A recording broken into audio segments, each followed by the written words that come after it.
So, you like a bit of Gothic and ornate, but you don't like the price tag? Well, by looking through trash and piecing together a few things, you can create something special. We started with these plastic milk crates. They're easy to obtain, they're stackable, and when you remove the bottom of one and then restack, it gives you enough depth to plant anything from potatoes to roses. Sturdy, yes, but we need better aesthetics.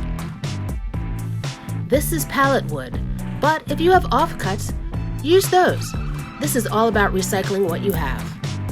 Before filling with dirt, we also added a liner between the crate and the wood so that it lasts longer. Just a quick lick of paint for good measure. The metal trellising in the back was a portion of a gate that someone was throwing out. We simply screwed in the back to repurpose.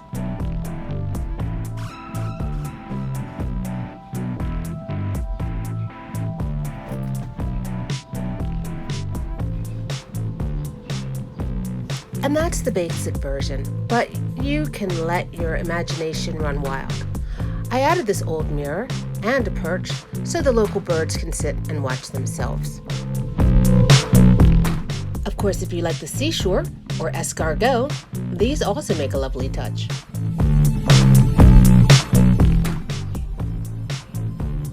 And the ducks? Oh, they also came from the trash.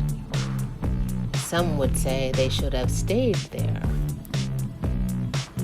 I love the final product, and this is instant Gothic garden decor for the cash poor.